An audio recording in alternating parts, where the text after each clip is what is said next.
revenge with Lyra. It's just a get-together. We don't really need you there. That's what my mom said when I asked about my brother's engagement party. Not can't come. Not limited seats. Just don't need you. I stared at my phone, the text glowing like a slap to the face. My name is Emery Wren, I'm 28. And if you think you know how this ends, stay tuned. Because this isn't a story about missing a party. It's about realizing you were never invited to any of it. What happens when the people who raised you forget you were part of the story? I packed a small bag, booked a last-minute solo trip to the coast, and left without telling anyone where I was going. No goodbye. No drama. Just silence. For the first time in years, I slept in a bed that didn't have memories stitched into the walls. I walked barefoot along the shoreline. I ate breakfast alone in a tiny cafe where no one knew my name. And for the first time in forever, I felt peace. Until my phone started vibrating. 1 call, then 5, then 32. From Mom, from Dad, even from my brother's fiancé. Then the messages started flooding in. Please come back. Something happened. We need you. Emery, please pick up. I stared at the screen, heart pounding, unsure whether to be afraid or vindicated. And then one final message came in, this time from my cousin. They should have never treated you like that. Now they're begging you to come home.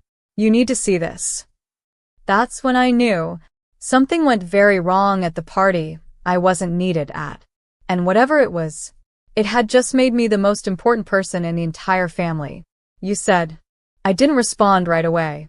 Instead, I stared out at the water, silver tides curling beneath a lavender sky, wondering how fast love turns into leverage. By noon, I had 26 missed calls. By 3 p.m., it was 57. And then a video came through. No caption. Just 12 seconds. In it, my mom was screaming. Not yelling, screaming. The phone was shaky, chaotic. Behind her, flames licked the sky. Guests were crying. My brother, Caleb, was bent over in a tux, throwing up beside a burning archway. My thumb hovered over the replay button. I knew that garden. It was the family estate, the one my parents kept saying they couldn't afford to maintain, right before they told me they were helping Caleb buy his second home. So the engagement party had been there. Big, lavish, full of sparkle. And it had gone up in flames. Literally. Still no explanation. Then came a voice memo from Dad, his voice rough like he'd aged 20 years in 10 hours. Please. Just call me. We're all at the hospital. It's about your brother. And the police, they're asking for you. Police? What could I possibly have to do with this? Unless, my jaw tightened. I remembered what I'd done 2 weeks ago. A signature. A form. A quiet legal document I'd submitted online in the middle of the night. They didn't know. No one did, not yet. And if I was right, then something they relied on, something huge, wasn't in their name anymore. It was in mine. Suddenly, my quiet solo trip didn't feel like an escape. It felt like a countdown. And they weren't calling me back for comfort. They were calling because they just realized I was holding the fuse. You said. By the time I pulled into the hospital parking lot, the sun had dipped beneath a haze of gray clouds. Inside, the waiting room looked like a funeral in slow motion. My mother, the woman who once told me I was too emotional for real family events, ran toward me like I was oxygen. Oh, thank God, she sobbed. Emery, we didn't know. We didn't know it was your name on the venue contract. There it was. The slip. The thing they were trying to avoid saying. I blinked at her, deadpan. You mean the contract I paid for? She faltered. Her lips trembled. I thought you were just helping with the paperwork. Because help is all I'm good for, right? Behind us, a nurse called out for a Dr. Feynman. Voices echoed. Machines beeped. But I stayed locked on my mother's face. The panic, the calculation. It wasn't guilt. It was fear. Because the truth was this. The venue they used for the engagement party? It was mine. I bought it 6 months ago under an LLC. Quietly. Legally. They thought I was playing entrepreneur. But while they planned sparkle-drenched parties, I'd been signing ownership papers with lawyers they didn't even know I hired. Which meant, the fire that broke out during Caleb's party? The liability was mine to report. And the insurance? Mine to claim. And any legal investigation? Also mine to answer for. Is Caleb okay? I finally asked. Mom nodded. Smoke inhalation. But there's talk of lawsuits. Guests are threatening to sue. We just need you to say you loaned the space. Stop. I pulled out a folder. Inside, proof of ownership, permits, fire inspection dates. This isn't a loan, I said. This is a reckoning. And that's when I saw it. Dad, standing behind her, pale as paper, because he knew exactly what was in that folder and what was coming next. My father didn't say a word, just stared at the folder in my hands like it held a detonator. It did. I sat down across from him, flipping the pages with deliberate silence. This, I said, tapping the permit copy, proves the venue is under my ownership as of 6 months ago. And this, I slid another paper across the table, is the invoice I sent your assistant 2 weeks before the party. Unpaid. He flinched. I thought we agreed you'd help cover. No. I cut in. You assumed I'd donate. Like always. Just like when you used my savings to float Caleb's first apartment. Or when Mom told the lawyer to remove my name from Grandma's estate. Or when Ezra borrowed my car and crashed it into a pole. I leaned forward. You've all mistaken my silence for generosity. Dad's hands curled. This isn't the time, Emery. Wrong, I said. It's exactly the time. From my bag, I pulled the final envelope, sealed and stamped. Inside, a legal cease and desist notice. You will not use my property for any future events. You will not reference me, my business, or my name in relation to the incident. And if I hear that you've spun this to shift blame, I looked him in the eye. I will sue for defamation. And I will win. His jaw locked. A red flush crept up his neck. But Caleb is your brother. He nearly died. You're punishing all of us. I stood. No. You punished yourselves. I just stopped playing along. And as I walked away, past the yard doors and into the late afternoon haze, I didn't look back. But I knew something had just shifted. The good daughter was gone. And in her place stood the woman they never thought I'd become. The one who finally said enough. The fallout began faster than I expected. That evening, I got a text from Ezra. Really? You're turning this into a lawsuit?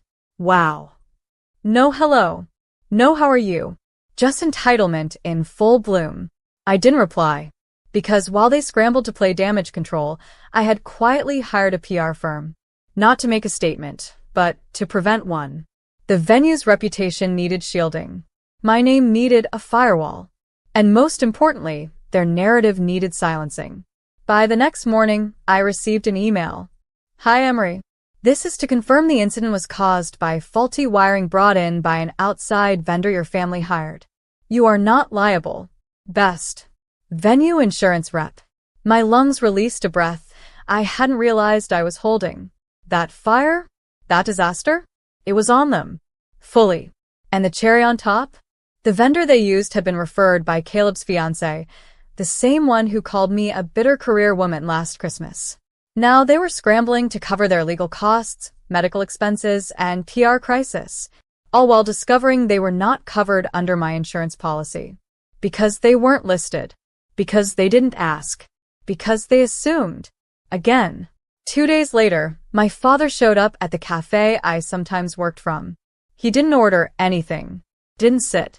Just stood across from my table and said quietly, We're not bad people, Emery. We were just celebrating Caleb. We didn't mean to hurt you. I looked up from my laptop. You didn't mean to hurt me, Dad. You just didn't care if you did. He didn't respond. And this time I didn't give him space to. Because there's a difference between burning bridges and building a fire to keep yourself warm. By Friday, I'd done something I never imagined. I reopened the restaurant. Not for business. Not for guests. But for me. I lit a single candle in the center of Table 7, the table I'd reserved for my family during the grand opening. The same one that stayed empty. I sat down with a plate of lemon pasta, a glass of wine, and silence that tasted like healing. The door stayed locked. The music was soft jazz, the air was warm, and every flicker of the candle reminded me. They missed this. Not me. They chose to prioritize Ezra's job title over my live stream. And now? Ezra was trending on local news, not for a promotion, but for possible negligence. Turns out, one of the guests he invited to the engagement party had posted an Instagram story mid-fire, tagging the vendor, joking about skipping permits. The video went viral. My lawyer said I could have taken advantage of it, flipped the narrative entirely. But I didn't. I didn't need revenge. I needed space. That weekend, I posted a quiet update on my business page. To everyone who's ever been overlooked, unseen, or erased, this place is for you. We're reopening next Friday. Soft music. Real food. No fake smiles. Come as you are. Emery. The post exploded. Comments. Shares. Emails. People telling me how they'd been the black sheep, the forgotten sibling, the backup friend. People telling me they'd be there. And for the first time in years, I felt it. Not hope, not pride, but wholeness. Because sometimes the family you build from ashes is far more sacred than the one that tossed the match. And mine was just beginning to arrive. The line wrapped around the block. People, strangers, old classmates, single moms with toddlers, gray-haired couples holding hands, all waiting for a table at my place. A soft glow poured from the windows. Inside, the air smelled of rosemary, lemon, and warm bread. No velvet ropes. No reservations. Just heart. And somewhere between table 2's shared laughter and table 9's quiet tears over creme brulee, I realized I'd done it. Not the restaurant. Not the full tables or 5-star reviews. But this, creating a place where forgotten people felt seen. Mid-shift, my phone buzzed. A photo from my cousin. My parents' house. Ezra standing at the porch. Caleb in the background, pacing. Mom sitting on the steps, head in hands. Below it, they're fighting again. Mom keeps saying you should have invited them tonight. I stared at the image. The people who couldn't be bothered to show up for my dream, now aching to be part of its light. But they were no longer the fire I danced around. I didn't reply. I didn't need to. That night, as I locked the restaurant and stepped into the soft hum of city silence, I passed a woman waiting by the gate. She looked familiar. Older. Tired. Holding a wrapped box in her hands. Emery, she said. I used to babysit you. Your mom told me you opened this place. I just wanted to see it once. I opened the door again. For her. Because not every visitor from the past comes to take. Some arrive to remind you. You were always meant to rise. As she walked inside, her eyes filled with tears. And I realized, even when your family shuts the door, you can still become the kind of home others have been searching for all along. 3 weeks later, a letter arrived. No return address. Just my name, handwritten in shaky ink. Inside was a single folded sheet. Emery, we didn't realize what we were doing until you stopped answering. Until the restaurant photos started flooding the family chat. Until people kept saying, you must be so proud of her. And we had to lie. We weren't there when it counted, and I don't expect forgiveness. But if you ever decide to let us sit at your table again, we'll come early, we'll stay late, and we'll bring our own chairs. Dad. I read it once. Then again. Then I folded it neatly and placed it in the bottom drawer of my office, under receipts, old menus, and a paper flower a customer's child had once handed me. I didn't respond. I didn't need to. Because closure doesn't always come with a confrontation. Sometimes, it arrives when you stop waiting for someone to make it right and realize you already did. My restaurant wasn't just a business. It was a reclamation. A place where my voice wasn't drowned out by louder ones. Where I could hear myself think. Where strangers became family, not by blood, but by choice. That Friday, a woman proposed to her girlfriend at table 5. At table 3, a man reunited with a daughter he hadn't seen in 12 years. Laughter spilled through the windows like music. And I stood at the back, apron dusted with flour, tears in my eyes, not from sadness, but from stillness. Because healing doesn't scream. It whispers. It waits. And one day, you look around and realize you built a life so warm, so full.